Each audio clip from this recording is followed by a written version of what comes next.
नमस्कार दोस्तों, आज फिर आप सभी लोगों का हमारे YouTube चैनल पर स्वागत है।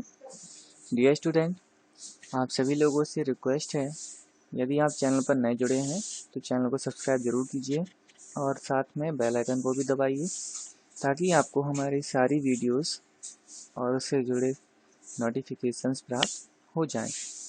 तो चलिए वीडियो को शुरू करते हैं। आज की जो वीडियो है वो सेकंड चैप्टर की है और जिसका नेम है टेंस, फॉर्म एंड यूज़, यानी कि जो हमारे टेंसेस होते हैं उसके बारे में हम जानेंगे। डियर स्टूडेंट, इससे पहले जो वीडियो मैंने आपको बनाई थी उसमें प्रेजेंट टेंस के बारे में पढ़ लिया था। उस वीडियो का लिंक मैं नीचे डिस्क्रिप्शन में दे दूंगा, आप उसके माध्यम से प्रेजेंट टेंस पढ़ सकते हैं। आज हम पास्ट टेंस के बारे में डिस्कस करेंगे, तो चलिए शुरू करते हैं। सबसे पहले सिंपल पास्ट टेंस, इसके बारे में जानेंगे। इसमें क्या होता है, जो साधारण वाक्य में सभी कर्ताओं के साथ वर्ब की सेकेंड फॉर्म प्रयोग की जाती है। यानी कि जो सिंपल सेंटेंसेस होते हैं इसमें हम वर्ब की सेकेंड फॉर्म का प्रयोग करेंगे। जैसे कुछ एग्जाम्पल्स हैं। रमेश मेरे घर आया था। अब पास्ट टेंस की बात हो रही है। पास्ट टेंस का मतलब होता है भूतकाल, यानी कि ऐसा समय जो गुजर चुका है। तो यहाँ देखिए, रमेश मेरे घर आया था यानी कि पहले की बात हो रही है। ठीक है, तो इसको कैसे बनाएंगे? Ramesh came to my house. अब ये जो केम है वैसे कम होता है, लेकिन केम जो है कम की सेकेंड फॉर्म होती है। ठीक है, नेक्स्ट है सीता ने अपना पाठ याद किया, यानी कि उसका जो कार्य है वो पूरा हो चुका है। बीते हुए समय की बात यहाँ भी हो रही है, तो इसे देखेंगे सीता लर्न हर लेसन। ठीक है, लर्न लिखा है, इसका मतलब क्या है? ये लर्न की सेकेंड फॉर्म है। ठीक है, अब सिंपल पास्ट टेंस में अगर नेगेटिव सेंटेंसेस हो तब नकारात्मक वाक्यों में कर्ता के साथ डिड नॉट लगाया जाता है और वर्ब की फर्स्ट फॉर्म प्रयोग की जाती है। यानी कि बाकी सभी चीज़ सेम रहेगी। अगर निगेटिव है तो निगेटिव में डिड नॉट लगाएंगे हम, और वर्ब की यहाँ पर फर्स्ट फॉर्म का प्रयोग होगा। सिंपल में वर्ब की सेकंड फॉर्म यूज होती है। ठीक है, लेकिन नेगेटिव सेंटेंस के साथ अगर डिड यूज हो जाता है तब डिड के साथ में हम वर्ब की हमेशा फर्स्ट फॉर्म ही यूज करते हैं। तो चलिए इसे देखते हैं। एग्जाम्पल पहला है, मोहन ने अपना पाठ याद नहीं किया था। ठीक है, यानी कि उसको समय दिया गया होगा कि भाई इस समय तक आपको ये काम करना है, लेकिन उसने उस समय पे काम पूरा नहीं किया है। ठीक है, बात ये गुजरे हुए समय की हो रही है। तो यहाँ पे इसको कैसे बनाएंगे हम? मोहन यानी कि सबसे पहले सब्जेक्ट, उसके बाद डिड नॉट लगाएंगे क्योंकि ये क्या है? नकारात्मक सेंटेंस है। और यहाँ पर ये गड़बड़ हो गई है। ठीक है, लर्न लिख गया था, लेकिन यहाँ पे हमको लर्न यूज करना है क्योंकि हमें वर्ब की फर्स्ट फॉर्म उपयोग करनी है। तो मोहन डिड नॉट, अब वर्ब की फर्स्ट फॉर्म ले ली हमने, लर्न हिज लेसन। ठीक है, नेक्स्ट क्वेश्चन है, सॉरी एग्जाम्पल, शीला ने खाना नहीं खाया था। ठीक है, यानी कि जो समय था उस पे उसने खाना नहीं खाया था। तो इसको देखेंगे कैसे बनाएंगे। Sheela did not eat the food. ठीक है, यहाँ भी हमने वर्ब की फर्स्ट फॉर्म का उपयोग किया है। नेक्स्ट रूल नंबर 3 देखते हैं। प्रश्नवाचक वाक्य में यदि वाक्य क्या से प्रारंभ हो तो डिड से वाक्य को प्रारंभ करेंगे। यानी कि सबसे पहले अगर क्या आ जाए तब हम डिड यूज करेंगे। यदि कोई बीच में शब्द आ जाता है, प्रश्नवाचक शब्द, जैसे क्यों, क्या, कहाँ, कब, इस प्रकार के प्रश्नवाचक शब्द अगर बीच में आ जाए तब हम सबसे पहले उस शब्द की इंग्लिश लिखते हैं, उसके बाद आगे बढ़ते हैं। लेकिन कोई सेंटेंस के बीच में नेगेटिव आ जाए, यानी कि प्रश्नवाचक तो है प्लस नेगेटिव भी है, यानी कि इंट्रोगेटिव नेगेटिव हो जाता है, तब हम उसमें नॉट का प्रयोग कर लेते हैं। जैसे क्या तुम स्कूल गए थे, तो यहाँ क्या होगा, क्या सबसे पहले आया है तो हमको क्या लेना है, डिड। उसके बाद हम क्या लेंगे, सब्जेक्ट। उसके बाद हम क्या लेंगे, वर्ब की फर्स्ट फॉर्म और गो टू स्कूल। जैसे कि मैंने आपको यहाँ भी बताया, जिसमें हम डिड का उपयोग कर लेते हैं जिस जगह, उस जगह हम वर्ब की फर्स्ट फॉर्म ही उपयोग करते हैं। आपको इस चीज़ को ध्यान रखना है, डिड के साथ में हमेशा वर्ब की फर्स्ट फॉर्म ही उपयोग की जाती है। नेक्स्ट है, कल तुम कहाँ गए थे। तो अब यहाँ पे प्रश्नवाचक शब्द आ गया बीच में, कहाँ। तो सबसे पहले उसकी इंग्लिश लिखेंगे वेयर। उसके बाद हम लगाएंगे डिड हेल्पिंग वर्ब, और उसके बाद हम लगाएंगे subject. Where did you go to yesterday. ठीक है, वर्ब की फर्स्ट फॉर्म का उपयोग हुआ है गो। नेक्स्ट है, क्या मोहन ने अपना कोट नहीं पहना। तो जैसे क्या ऐसे शुरू हुआ है तो हम क्या लेंगे, डिड, उसके बाद सब्जेक्ट, उसके बाद हम नॉट का उपयोग करेंगे। ठीक है, फिर पुट यानी कि वर्ब की फर्स्ट फॉर्म का उपयोग करेंगे, ऑन हिज कोट। ठीक है, तो इस प्रकार से ये सिंपल पास्ट टेंस के तीनों रूल्स कंप्लीट हुए। आगे बढ़ते हैं, B part, past continuous tense. ठीक है, अब पास्ट तो होगा, गुजरा हुआ तो होगा, लेकिन कैसा होगा, कंटिन्यूअस होगा। मान लीजिए आपने किसी बंदे को कार्य दिया, तो आप उस समय पहुंच गए जब वो कार्य कर रहा था। बात होगी उसके नेक्स्ट डे की, यानी कि बीते हुए समय की बात होगी, लेकिन कंटिन्यूअस होगा। ठीक है, तो चलिए शुरू करते हैं। रूल नंबर 1 देखते हैं। साधारण वाक्यों में ही, सी, इट तथा सिंगल सब्जेक्ट के साथ बाज तथा वर्ब की फर्स्ट फॉर्म, उसमें भी आईएनजी लगाते हैं। यानी कि जब सिंगलर सब्जेक्ट्स होंगे तब हम बाज और वर्ब की फर्स्ट फॉर्म प्लस आईएनजी उसमें लगाएंगे। परंतु आई, यू, वी, दे तथा प्लूरल सब्जेक्ट्स होंगे तब हम वर लगाएंगे और वर्ब की फर्स्ट फॉर्म के साथ आईएनजी हम इसमें लगा देंगे। ठीक है, तो चलिए शुरू करते हैं। एग्जाम्पल्स देखते हैं। राम साइकिल चला रहा था। ठीक है, यानी कि कंटिन्यूअस है, चला रहा था, अभी पूरा नहीं हुआ था कार्य, चल रहा था। ठीक है, लेकिन बात जो है वो बीते हुए समय की हो रही है। तब सब्जेक्ट के अनुसार राम। अब राम के अनुसार ये देखिए सिंगलर है तो हम क्या लेंगे, वाज, वर्ब की फर्स्ट फॉर्म प्लस आईएनजी, यानी कि राइडिंग ए साइकिल। ठीक है, तुम क्लास में शोर मचा रहे थे। तो वर्ब, सॉरी, यहाँ सब्जेक्ट क्या है, यू। अब यू के अकॉर्डिंग बर, यानी कि ये प्लूरल है तो बर लेंगे, मेक प्लस आईएनजी यानी कि making a noise in the class. ठीक है, नेक्स्ट, पास्ट कंटिन्यूअस का अगर नेगेटिव सेंटेंस आ जाता है, रूल नंबर 2, अगर नेगेटिव है तो हम तुरंत बाज या वर के बाद में क्या लगा देंगे, नॉट। ठीक है, प्लस वर की फर्स्ट फॉर्म प्लस आईएनजी, यानी कि जहां हम बाज और वर का उपयोग करेंगे उसके तुरंत बाद नॉट का उपयोग कर देंगे। ठीक है, प्लस वर की फर्स्ट फॉर्म के साथ में आईएनजी लगा लेंगे। जैसे फर्स्ट एग्जाम्पल, अमन खाना नहीं खा रहा था। ठीक है, तो सब्जेक्ट कौन है, अमन। अब सिंगुलर है तो वाज, उसके बाद नेगेटिव है तो नॉट, खाना खाने की होती है ईट, आईएनजी का उपयोग करेंगे, ईटिंग, और उसके बाद ऑब्जेक्ट यानी कि food. Aman was not eating food. बच्चे मैदान में नहीं खेल रहे थे। तो सब्जेक्ट क्या होगा, चिल्ड्रन।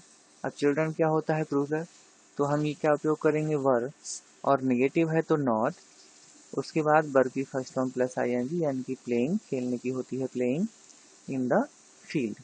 ठीक है, रूल नंबर 3 है यहाँ, यदि कोई प्रश्नवाचक शब्द है और वो सबसे पहले क्या से शुरू होता है, तो हर पास्ट सिंपल वाला जो सेंटेंस था उसमें भी क्या से शुरू होने वाला तो डिड लगाते थे। अब यहाँ कंटिन्यूअस है तो हम इसमें बाज या वर का उपयोग करेंगे अगर सबसे पहले क्या आ जाता है तो। इसके अतिरिक्त यदि कोई शब्द बीच में आता है प्रश्नवाचक शब्द, तब सबसे पहले उसकी इंग्लिश लिखेंगे, फिर हेल्पिंग वर्ब यानी कि बाज और वर का उपयोग करेंगे, फिर उसके बाद सब्जेक्ट उपयोग करेंगे, बाकी आगे सेम रहेगा।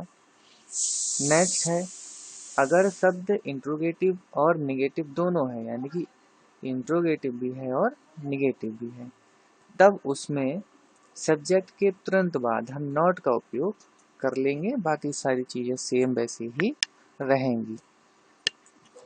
जैसे एग्जाम्पल देखते हैं। पहला एग्जाम्पल है, क्या रोहन अपनी पुस्तक पढ़ रहा था। अब क्या शुरू में आया है, तो हम सबसे पहले लेंगे बाज। बाज वो भी तब लेंगे जब हमारा सब्जेक्ट जो है वो सिंगुलर होगा। तो हमारा सब्जेक्ट रोहन है, यानी कि सिंगुलर सब्जेक्ट है, तब हम क्या लेंगे यहाँ पे बाज, उसके बाद सब्जेक्ट रोहन। पुस्तक पढ़ने की होती है रीडिंग, ठीक है, तो सॉरी रीड होती है, लेकिन हमने आईएनजी भी जोड़ लिया है इसके साथ में, तो रीडिंग हो गया। उसके बाद ऑब्जेक्ट हिज बुक, ठीक है। दूसरा है, कल तुम सुबह कहाँ जा रहे थे। तो सबसे पहले कहाँ की जो कहाँ लिखा हुआ है प्रश्नवाचक शब्द है लेकिन बीच में है, तब इसकी अंग्रेजी लिखेंगे वेयर। उसके बाद प्लूरल सब्जेक्ट है तुम, तब हम क्या लेंगे वर, ठीक है, प्लूरल के साथ में वर यूज होता है। तुम हो तो यू, जाने की गो प्लस आईएनजी गोइंग। कल की बात हो रही है तो हम यहाँ क्या लेंगे यस्टरडे, लेकिन कल सुबह की बात हो रही है तब हम उसकी भी इंग्लिश लिखेंगे इन द मॉर्निंग, ठीक है। Where were you going yesterday in the morning. अब तीसरा एग्जाम्पल देखिए, राहुल अपना कार्य क्यों नहीं कर रहा था। इंट्रोगेटिव भी है प्लस नेगेटिव भी है।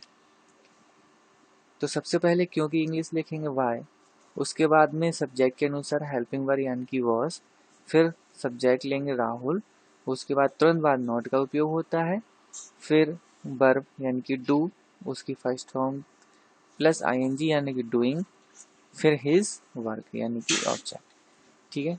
चलिए आगे बढ़ते हैं। तीसरा है हमारा पास्ट परफेक्ट टेंस, ठीक है, यानी कि पास्ट परफेक्ट टेंस। यहाँ रूल नंबर 1 देखिए, सिंगुलर या प्लूरल दोनों सब्जेक्ट के साथ हैड लगाकर वर्ब की थर्ड फॉर्म लिखते हैं, यानी कि सिंगुलर हो या प्लूरल हो इस चीज से मतलब नहीं है, आपको हैड का उपयोग करना है, प्लस यहाँ पर आपको वर्ब की थर्ड फॉर्म यूज करनी है, यानी कि जो वर्ब है उसकी थर्ड फॉर्म यूज करनी है। सबसे पहला एग्जाम्पल देखेंगे यहाँ, वर्षा होने से पहले राम घर पहुंच चुका था, यानी कि जब बारिश शुरू हुई थी तो कार्य पूरा हो चुका था। अब देखिए इसको किस प्रकार से बनाएंगे। यहाँ डियर होता क्या है, इस प्रकार के सेंटेंसेस में दो सेंटेंसेस होते हैं, यानी कि ये दो सेंटेंसेस को मिलकर बना हुआ होता है। जैसे यहाँ देखा जाए, इसमें दो कार्य हो रहे हैं, एक तो वर्षा होने का है और दूसरा राम के घर पहुंचने का है। तो पास्ट परफेक्ट में ये दोनों कार्य दर्शाए जाते हैं, यानी कि दोनों कार्य के बीच में बात की जाती है। दूसरा एग्जाम्पल भी अगर आप देखेंगे तो क्या लिखा है, रेल छूटने से, एक तो रेल के छूटने का कार्य हो रहा है, दूसरा है अमन स्टेशन पहुंच चुका था, यानी कि दूसरा अमन के स्टेशन पहुंचने का कार्य हो रहा है। तो इसमें हमेशा ये होता है कि इसमें दो कार्यों के बीच की बात की जाती है, यानी कि दो सेंटेंसेस से ये मिलकर बना हुआ होता है। तो चलिए देखिए शुरू करते हैं। अब शुरू करने पर भी इसका एक रूल ये है कि आपको बाद वाले सेंटेंस को पहले लिखना होता है, यानी कि जो कार्य पहले हुआ है उसको आपको पहले लिखना है। देखिए शुरू करते हैं। वर्षा होने से पहले राम घर पहुंच चुका था, यानी कि सबसे पहले कार्य क्या हो रहा था, राम के घर पहुंचने का। तब हम इसी सेंटेंस को पहले बनाएंगे, क्या है, राम, सब्जेक्ट राम। अब जैसे कि ऊपर दर्शाया गया है रूल में, आपको हैड लगाना है, तो हैड, राम हैड पहुंच चुका, यानी कि पहुंचने की जो वर्ब होती है वो होती है रीच्ड, लेकिन हमको क्या यूज करना है, थर्ड फॉर्म इसकी, तो हम क्या लिखेंगे, रीच्ड, ठीक है। वर्ब रीच की थर्ड फॉर्म रीच्ड होती है। घर पहुंच चुका था मतलब होम, ठीक है। इसके बाद जो कार्य बाद का था उसे लिखेंगे बिफोर, ठीक है, पहले आया है तो बिफोर इट रेन। अब रेन होने जो वर्षा होती है उसकी रेन होती है लेकिन इसके साथ में ईडी लगा देंगे हम, तो क्या हो जाएगी रेन। नेक्स्ट सेंटेंस है रेल के छूटने से पहले अमन स्टेशन पहुंच चुका था। अब यहाँ भी देखिए अमन के स्टेशन पहुंचने का कार्य पहले पूरा हो रहा है, तब हम इसको बनाएंगे। उसके बाद रेल के छूटने का कार्य हो रहा है, तब हम इसको बनाएंगे। अमन हैड, फिर वही रीच, ठीक है, रीच्ड आ गया। The station before the train left, ठीक है, छूटने की लेफ्ट होती है। ठीक, नेक्स्ट देखेंगे नकारात्मक शब्द वाक्यों में हेड के बाद नॉट लगा देते हैं, बाकी सारी चीजें सेम रहेंगी। यानी कि आपको सिर्फ हेड के तुरंत बाद नॉट का उपयोग करना है, बाकी चीजें इसमें वैसी की वैसी ही रहती हैं। मैंने यह घर पहले नहीं देखा था, ठीक है। I had not seen this house before, ठीक है। आई मतलब मैंने, जो स्पेलिंग है सॉरी जो सब्जेक्ट है उसके हिसाब से हमने कर लिया आई। रूल के अकॉर्डिंग हैड और नॉट, ठीक है। वर्ब की थर्ड फॉर्म सी की सीन होती है। यह घर यानी कि दिस हाउस, पहले मीन्स बिफोर।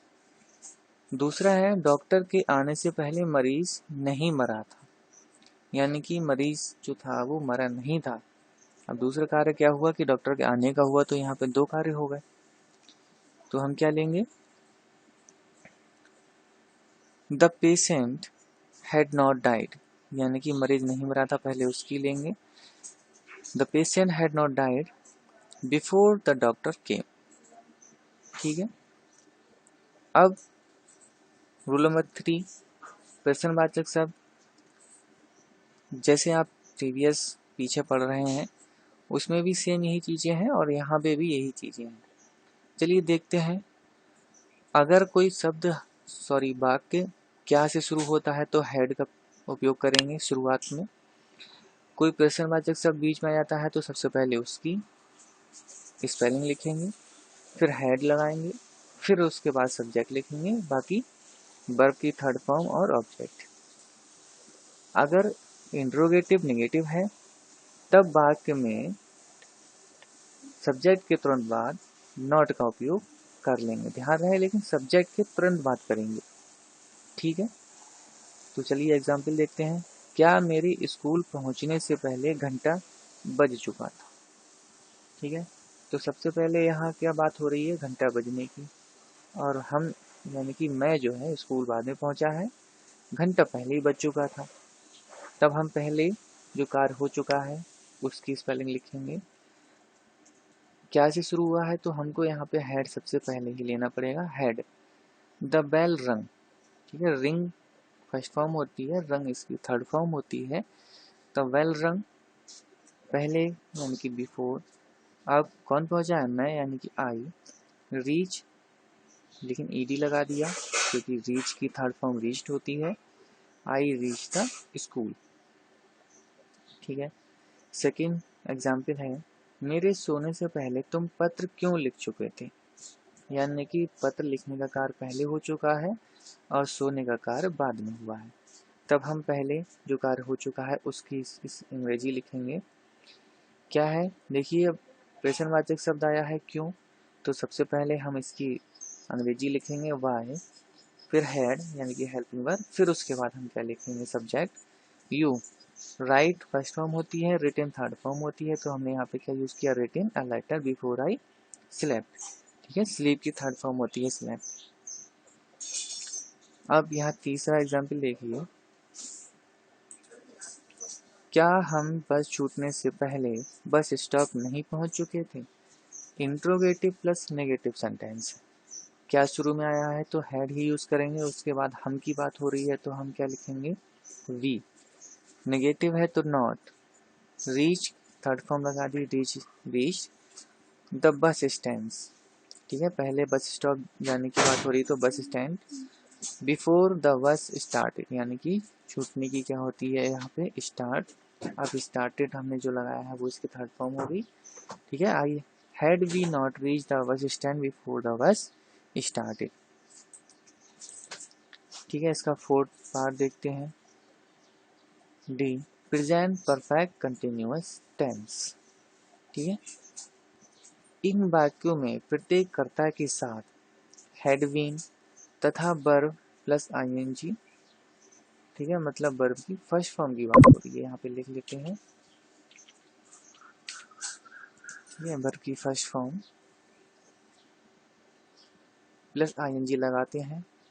इसके अतिरिक्त अगर समय निश्चित है तब सिंस यूज करेंगे, अगर अनिश्चित है तब फॉर का उपयोग करेंगे। मीन्स अगर समय दिया हुआ है 2 बजे 2 दिन, सॉरी 2 बजे, या किसी डे का नाम मंडे ट्यूसडे, या किसी मंथ का नाम, ठीक है, यानी कि ये निश्चित समय है, या किसी ईयर का नाम हो गया, तब आप सिंस लगाएंगे।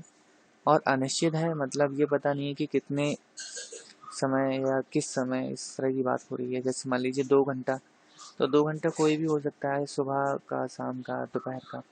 10 साल कोई से भी हो सकते हैं, 4 महीने कोई से भी हो सकते हैं।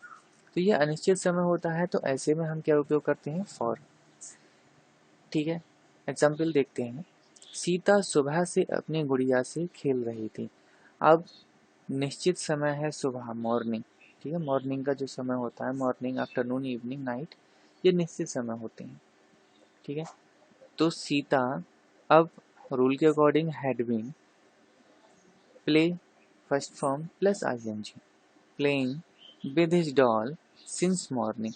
सिंस यूज क्यों हुआ है, क्योंकि मॉर्निंग जो होता है वो निश्चित समय होता है, सिंस मॉर्निंग। नेक्स्ट है, बच्चे 2 घंटे से अपना पाठ याद कर रहे थे। बच्चे यानी कि प्लूरल है, चिल्ड्रन। अब प्लूरल हो या सिंगुलर हो, यूज तो हैड बीन ही होना है इसमें, तो हम क्या यूज करेंगे, हैड बीन। वर्ब की first form learn plus ING यानी कि लर्निंग। अपना means their, part lesson plural है, ठीक है, फॉर 2 आवर्स। अब यहाँ पे हमने फॉर यूज इसलिए किया है क्योंकि यहाँ क्या लिखा है, 2 घंटे। अब 2 घंटे आपको ये नहीं पता है ये किस समय के 2 घंटे हैं, शाम के हैं, सुबह के हैं, नाइट के हैं, ठीक है, यानी कि निश्चित समय नहीं है कि 2 घंटे सुबह के ही हो सकते हैं, नाइट के भी हो सकते हैं, नून के भी हो सकते हैं, इसीलिए हमने यूज किया यहाँ पर फॉर। रूल नंबर 2 यानी कि नकारात्मक सेंटेंसेस देखते हैं।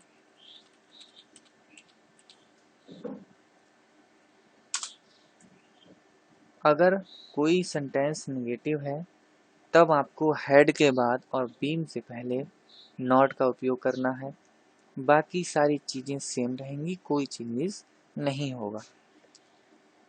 एग्जाम्पल देखिए, सीमा सुबह से बच्चों को नहीं पढ़ा रही थी। तो सीमा सब्जेक्ट ले लिया हमने सीमा, रूल के अकॉर्डिंग हैड, बीच में नेगेटिव है तो हमने नॉट का उपयोग, फिर उसके बाद बीन यानी कि हैड नॉट बीन हो गया। टीच सब्जेक्ट सॉरी वर्ब की फर्स्ट फॉर्म प्लस आईएनजी यानी कि teaching the children since morning. सुबह से बात हो रही है तो सिंस मॉर्निंग। दूसरा है, किसान अपने खेत सुबह से नहीं जोत रहे थे। ठीक है, तब नेगेटिव है, सेम प्रोसेस वही है। The farmers had not been यानी कि हैड के तुरंत बाद नॉट का उपयोग करते हैं इसमें, had not been flowing their field since morning. ठीक है, रूल नंबर 3, यदि कोई सेंटेंस इंट्रोगेटिव है और जो शब्द क्या है वो किसी भी वाक्य के प्रारंभ में आ जाता है, तब सबसे पहले उसकी इंग्लिश लिखते हैं, या फिर यानी कि जब इसमें हैड उपयोग होता है तो हम इसको हैड से शुरू करेंगे। दूसरे, यदि कोई शब्द बीच में आ जाता है प्रश्नवाचक शब्द, तब उसकी अंग्रेजी पहले लिखेंगे, उसके बाद हैड उपयोग करेंगे, उसके बाद सब्जेक्ट, उसके बाद बीइंग। ठीक है, और यदि कोई नेगेटिव सेंटेंस आ जाता है तब सबसे पहले प्रश्नवाचक शब्द की स्पेलिंग, उसके बाद आपको हेल्पिंग वर्ब, उसके बाद आपको सब्जेक्ट और उसके बाद नॉट का उपयोग करना है। ठीक है, चलिए आगे देखते हैं एग्जाम्पल। क्या छात्र सुबह से निबंध लिख रहा था, क्या पहले आया है तो हैड, छात्र द स्टूडेंट, सुबह की बात हो रही है तो यहाँ पे मॉर्निंग की बात होगी, यानी कि सिंस यूज होगा, सिंस मॉर्निंग। ठीक है, निबंध लिख रहा था मीन्स स्टूडेंट के बाद में हम बीन यूज कर लेंगे, और राइट यानी कि वर्ब की first form plus ING writing हो जाएगा, writing the essay since morning. ठीक है, नेक्स्ट है तुम कल शाम से किसे पढ़ा रहे थे। अब इसमें प्रश्नवाचक शब्द बीच में आया है तो सबसे पहले उसकी स्पेलिंग लिखेंगे whom, फिर उसके बाद हेल्पिंग वर्ब यानी कि हैड, फिर इसके तुरंत बाद आपको सब्जेक्ट यूज करना है यानी कि यू, उसके बाद आप बीन, टीच वर्ब की फर्स्ट फॉर्म प्लस आएंगे टीचिंग, सिंस, यस्टरडे इवनिंग। कल शाम की बात हो रही है तो मैंने अभी आपको बताया था कल शाम हो गया, आज शाम हो गया, ये समय निश्चित है, या फिर मंडे शाम हो गया, ठीक है, या ट्यूसडे शाम हो गया, किसी डे का शाम हो सकता है, तो ये निश्चित समय है, तो इसलिए यहाँ पे क्या यूज होगा, सिंस।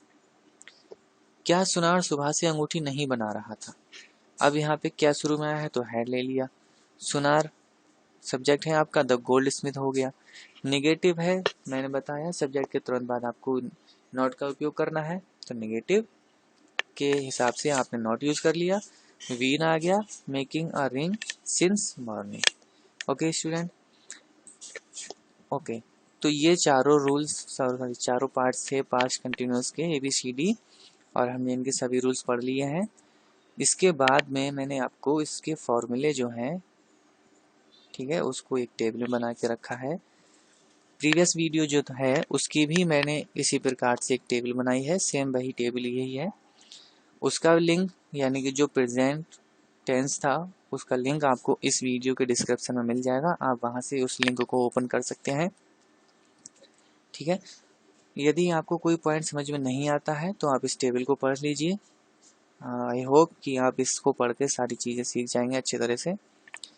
ठीक है, यहाँ ये जो दिख रहा है आपको ऊपर लिखा हुआ, आपको सब्जेक्ट लिखना है प्लस फॉर्मूला ऑफ टेंस। जो फॉर्मूला ऑफ टेंस लिखा है वो आपको यहाँ पर देखना है, ठीक है, वो आपको इस चीज़ में देखना है, और उसके बाद ऑब्जेक्ट का उपयोग करना है। ठीक है स्टूडेंट, वीडियो अच्छा लगा हो तो लाइक कीजिए, कमेंट कीजिए, और यदि ना अच्छा लगा हो आप डिसलाइक कर देते हैं, तब कमेंट करके ये बताइए कि डिसलाइक करने की आपकी क्या वजह थी, ताकि उसको नेक्स्ट टाइम सही से बनाया जा सके। Thank you student.